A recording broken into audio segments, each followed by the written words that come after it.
ये आकाशवाणी है। आपको याद होगा, गुरुदेव रविंद्रनाथ टैगोर की एक सुप्रसिद्ध बांग्ला कहानी है क्षुधित पाषाण। शायद आपने भी पढ़ी होगी। एक तरह से अतृप्त वासनाओं और निष्फल कामनाओं के अभिशाप की विचित्र कहानी है क्षुधित पाषाण।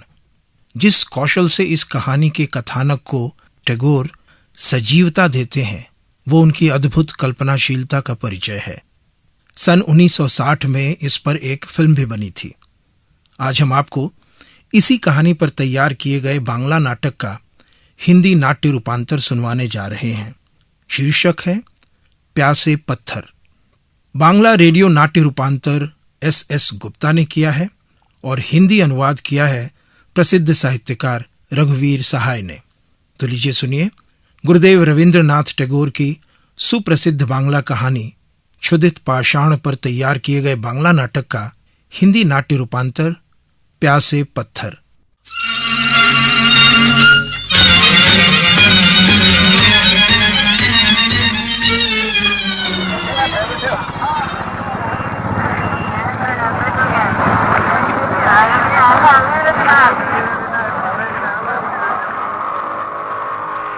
खां साहब, आखिरकार हम आ ही गए। हम बड़े खुशकिस्मत है हुजूर।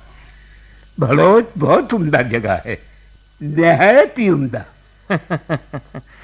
हुजूर को खुद पता चल जाएगा, यहाँ आपको किसी किस्म की दिक्कत नहीं होगी।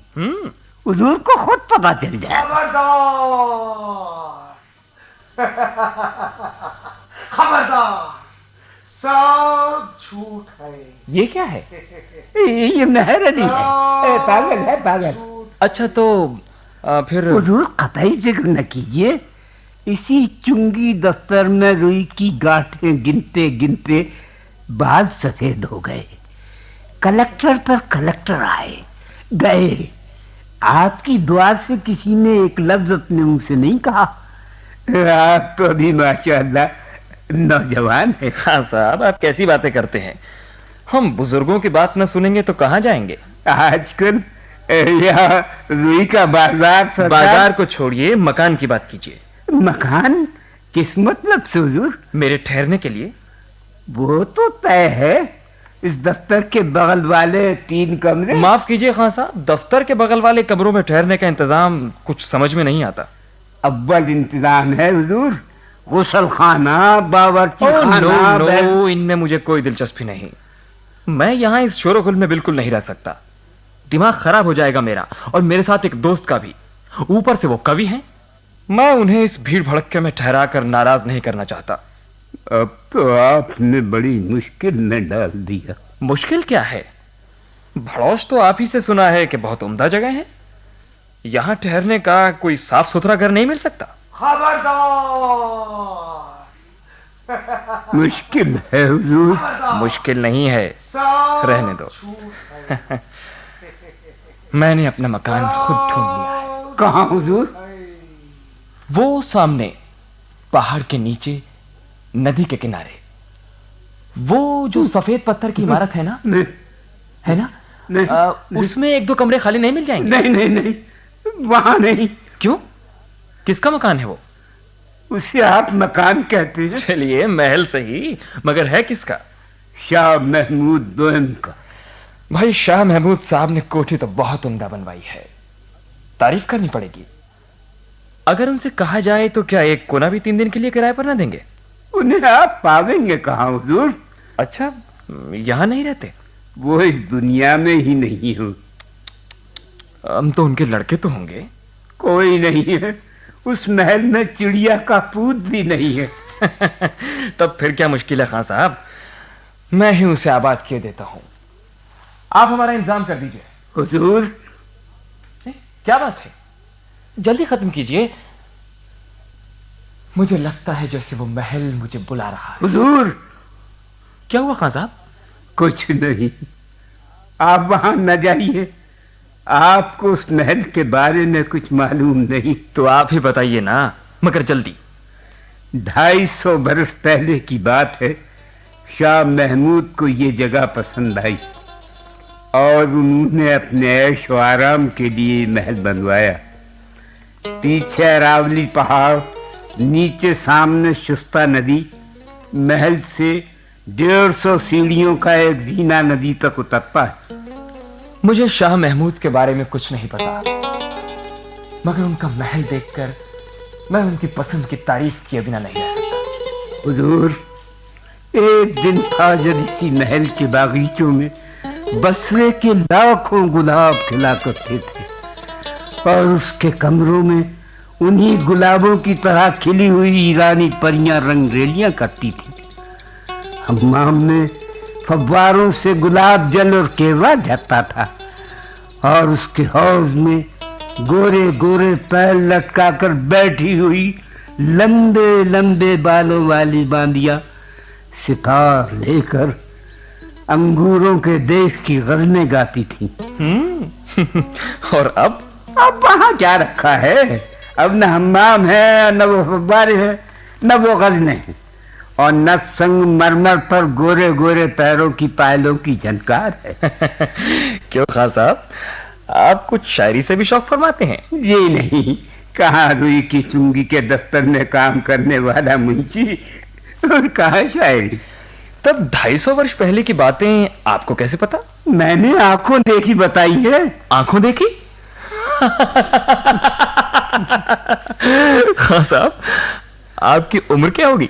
यही कोई 80 से कुछ ऊपर, मगर हुजूर किसी वक्त मैं भी जवान था। ओह ऐसी। और मुझे हर चीज रंगीन नजर आती थी। ये खाली महल तब मुझे भी ऐसे ही बुलाता था जब तब मैं भागकर वहां जा पहुंचता था और कमरों, बरामदों और छज्जों में घूमता रहता था। हाँ, मगर तब तक तो वो सब ईरानी सुंदरियां और इत्र के फव्वारे खाक में मिल चुके होंगे। लोग ऐसा ही कहते, मगर मैं जानता हूं कि कुछ नहीं गया, सब वही है। खबरदार, जो प्यास बुझती नहीं वो मिटती भी नहीं। खबरदार, ये पागल। जी, ये पागल है। मगर हुजूर, आप मेरी बात मानिए, उस महल में न ठहरिए। किसी को भेजिए, मेरा सामान ले आए, मैं वहीं ठहरूंगा। बस, मैं और कुछ नहीं सुनूंगा।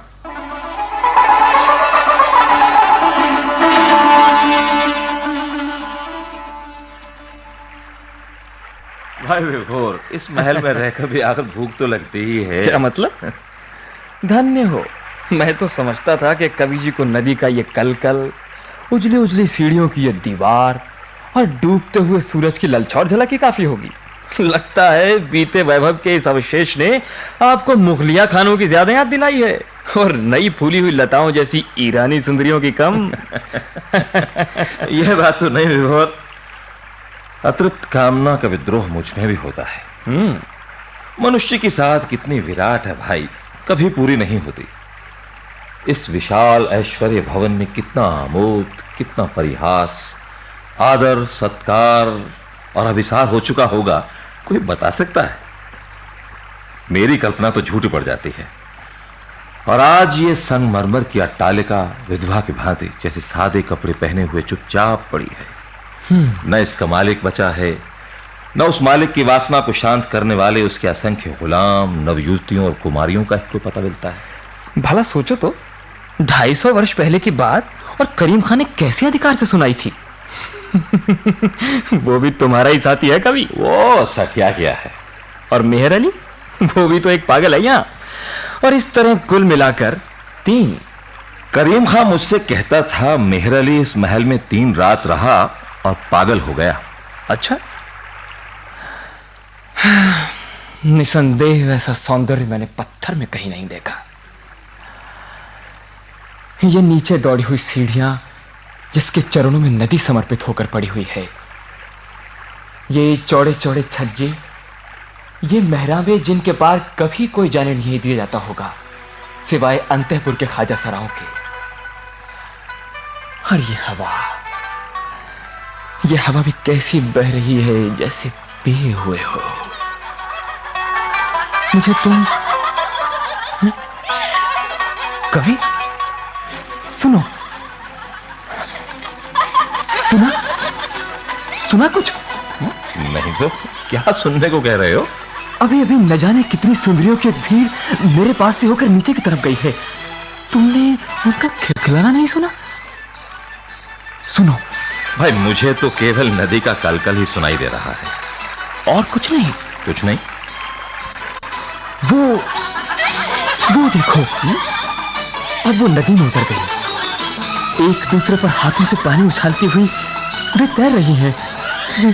देखो देखो देखो, ध्यान से देखो। कहाँ? कुछ भी तो नहीं भाई। ओ, तुम नहीं देख सकते। तुम नहीं देख सकते। तुम कल्पना कर रहे हो, तुम्हें विभ्रम हो गया है। ये महक कौन सा इत्र है? कभी देखा नहीं। ओह, वो लहराते हुए दुपट्टे, शाम के बादल जैसे रंगीन, वो चंचल पैरों की गोरी गोरी झलक, चौकड़ी भरती हुई हिरनियों सी वे बिल्कुल मुझे छूती हुई चली गई, और उन्होंने मुझे देखा नहीं। मगर मैं मुझसे छिप नहीं सकती। ठहरो ठहरो, मैं तुम्हारे पास आता हूं। तुम कांप रहे हो, तुम्हारा सिर फिर गया है। छोड़ दो, छोड़ दो। लो, वो जा रही है। तुमने उन्हें उड़ा दिया, जैसे कोई निष्ठुर और मूर्ख बच्चा चुगते हुए कबूतरों को चिल्लाकर उड़ा देता है। मैं कहता हूं छोड़ दो। अरे सुनो भाई, सुनो, तुम्हें नूपुरों की रुलन झुलन नहीं सुन पड़ती? ठहरो ठहरो, मैं आ रहा हूं। मुझे कुछ नहीं सुन पड़ता सिवाय तुम्हारे प्रलाप के। पागल हुए हो क्या? ठहरो, ध्यान से सुनो। कभी मुझे सिर्फ नदी का कलकल सुन पड़ता है। हाँ, दूर कहीं जंगल से झिंगुरों की झंकार भी आ रही है। तुम मेरा हाथ पकड़ लो, नहीं तो गिर पड़ोगे। देखो, और सो रहे हो या जाग रहे हो? उठो, चलो। भाई, मुझे बहुत जोर की भूख लगी है, तुम्हारी कल्पना से तो वो बुझने की नहीं। झूठ है। मेहर अली, तुम कहते तो ठीक हो, इस वक्त तो भोजन को छोड़कर सब झूठ है। क्यों विभोर, तुम्हारी मुगलिया दावत में क्या क्या पका है? भूख भी क्या चीज है? तुम्हारी कविता भी तुम्हारे पेट के भरे होने पर निर्भर है। क्यों कभी, है ना? चलो, खाना लग गया होगा, मगर आज नहीं तो कल जरूर। मैं जाऊंगा, मैं जाऊंगा। वो मुझे बुला गई है। वो हाथ, वो इशारा, जैसे वो केवल सितार के किसी मींट का बना हो। वो हीरे की अंगूठी जो उंगलियों में थी, जैसे सांप की मणि हो जो मुझे बरबस खींचे ले रही है। मैं जाऊंगा, जरूर जाऊंगा।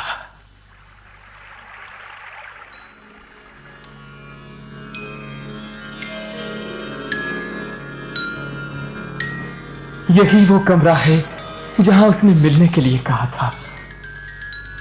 उसकी दूती मुझे इसी रास्ते से लाई थी। हाँ, ठीक है, यही मेहराबी मैंने पार की थी। मुझे उनकी पच्चीकारी तक याद है। इसी कालीन से ढके हुए फर्श पर मैंने उसकी जरीदार जूतियों पर नजर रखकर यही कमरा पार किया था। और अरे, तुम आ गई। मैं यहां हूं। सुंदरी, तुम कहां चली गई? तुम मुझे बुला गई हो, पर मुझे नहीं पता किधर जाना है। हाँ, ये गुड़ मसालों की सुगंध से भारी हवा मुझे तुम्हारे पास खींचे लिए जाती है। पर ये तो हवा ही है, इसका कोई ठिकाना नहीं किधर बह जाए। हैं? इधर आता हूं, आता हूं। नहीं नहीं, इतनी जल्दी मत चलो। क्या तुम्हें किसी के जाग जाने का डर नहीं?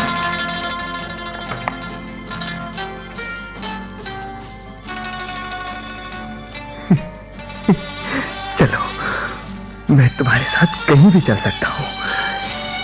इन संकरी गलियों से, जहां केवल अंधकार है, इन खुले बरामदों, छतों, जीनों से होकर तुम मुझे कहां ले जा रही हो? हाँ, कहीं भी ले जा रही हो, पर मैं कायर नहीं हूं। मुझे तुमने बुलाया है, मैं आऊंगा, निश्चय आऊंगा, मैं आऊंगा।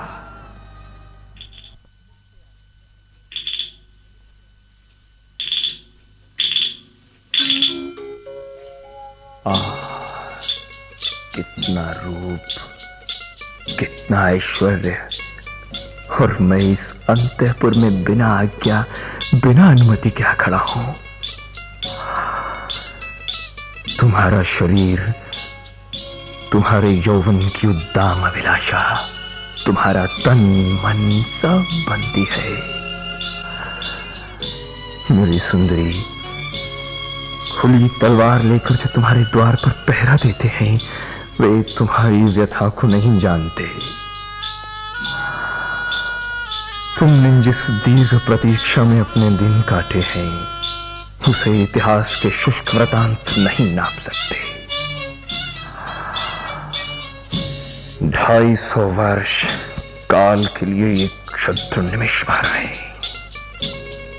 पर मानव हृदय की अतृप्त आकांक्षा के लिए युग युग का विस्तार रखते हैं। सुंदरी, तुमने ये युग किस आशा में काटे? मेरी प्रतीक्षा में। मेरे ही लिए तुमने ही अपने नवविकसित यौवन को पुष्पित रखा, मुरझाने नहीं दिया। ये साजो सामान, सखियां, सभा, संगीत, सुरा, ये मधमाता आलोक जिसकी किरणों में सुगंध है, तुमने मेरे लिए संजो रखा, मिटने नहीं दिया, बुझने नहीं दिया। आज मैं आ गया हूं।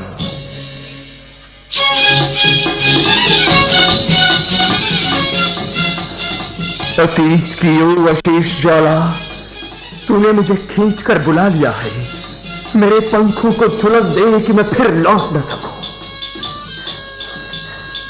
मैं जानता हूं तू इसी कमरे में है, अपनी सखियों के बीच साम्राज्य सी सजी बैठी है। ये नीला पर्दा हटाकर मैं तुझे देख सकता हूं। 250 वर्षों के अंधकार की भांति ये पर्दा मेरे सामने पड़ा हुआ है। मैं अपने हाथ से इसे हटाकर तुझे देख लूंगा।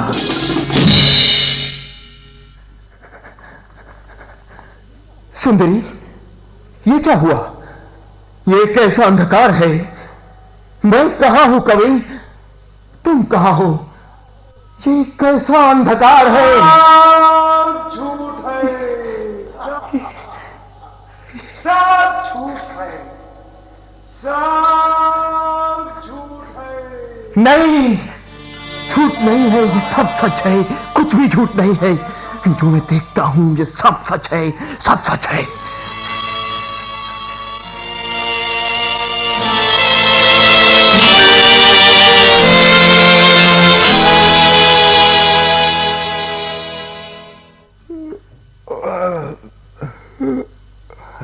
विभोर, विभोर, कहां गया? विभोर, देखो तो इस निर्जन महल में आकर ठहरना भी एक अनुभव है। किसे पता था कि रुई की चुंगी का कलेक्टर इस जादू महल के खाली कमरों में रात रात भर भटकने के लिए मुझे को अपना साथी चुनेगा। भगवान भला करे मेहर अली का, जो पागल हो गया। भगवान मुझे भी सुबुद्धि दे कि मैं बचा रहूं। मगर विभोर है कहां? विभोर, विभोर, विभोर!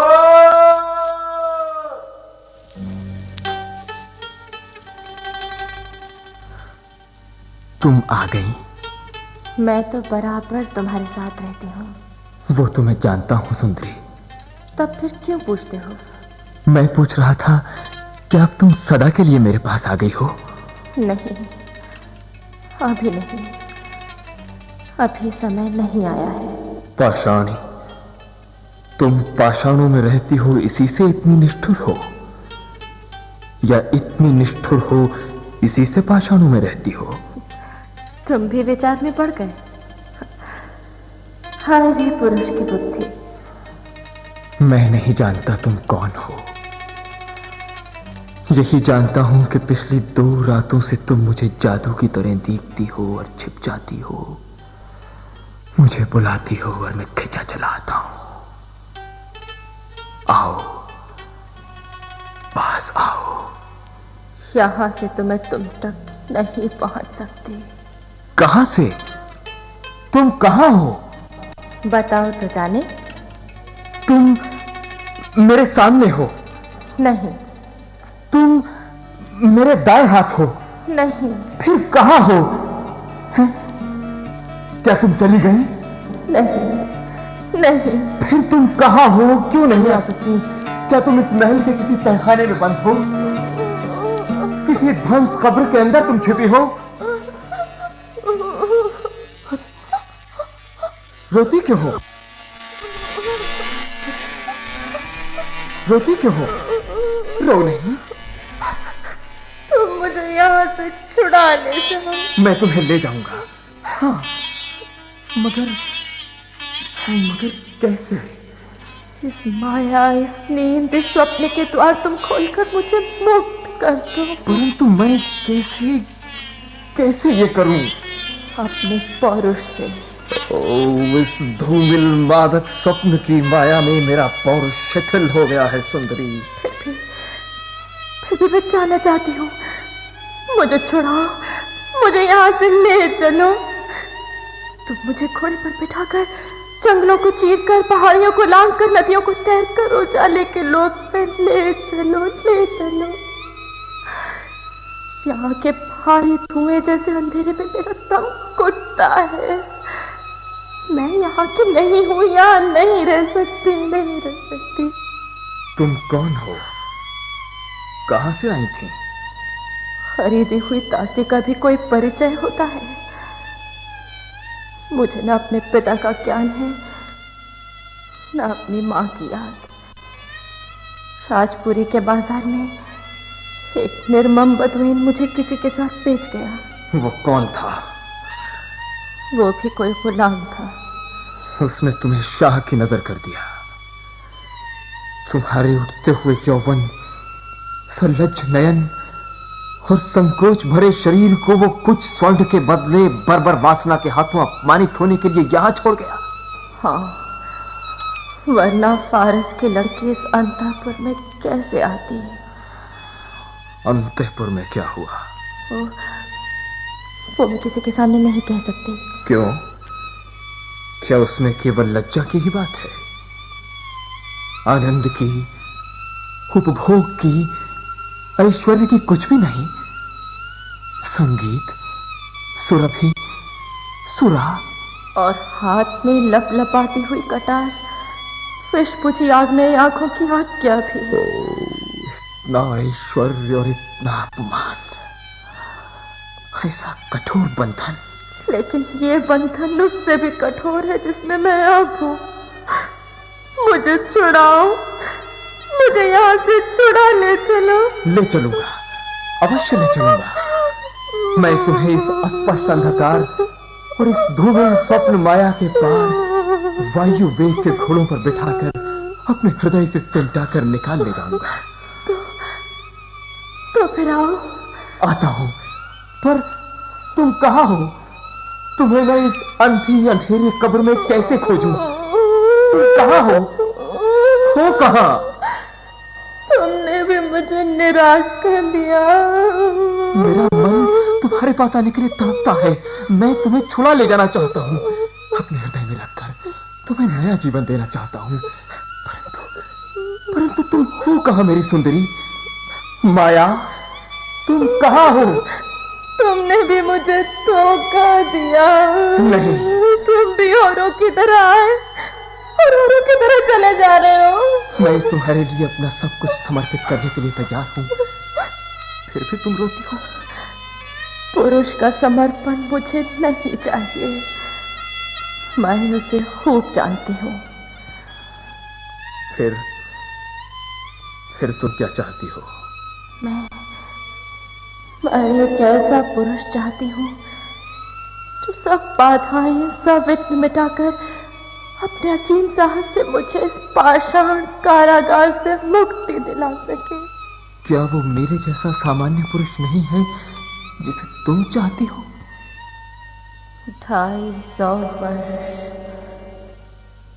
250 वर्षों से मैं उसकी प्रतीक्षा में हूँ। वो नहीं आया। मुझे कभी मुक्ति नहीं मिलेगी, कभी नहीं। क्या सचमुच कभी नहीं। रो नहीं, मैं तुम्हें मुक्ति दूंगा। मैं ही वो पुरुष हूं। हाँ, घना अंधकार, वर्षा, तूफान, आंधी, कोई मुझे नहीं रोक सकेंगे। भय, मोह, निद्रा, वासना, सब बंधनों को तोड़कर मैं तुम्हें यहां से, इस पाप कलुषित संगमरमर की कैद से छुड़ा ले जाऊंगा।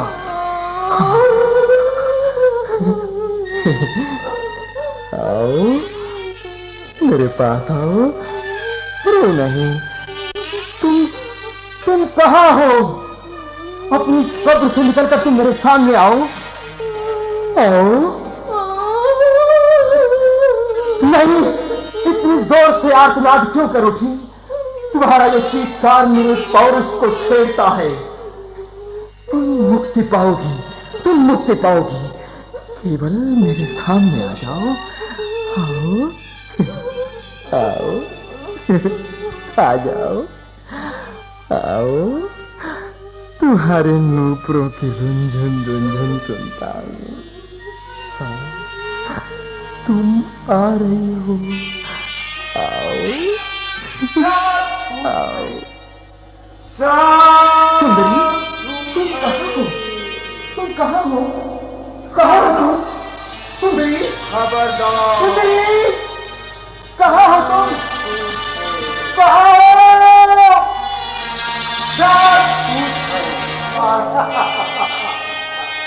सब झूठ है।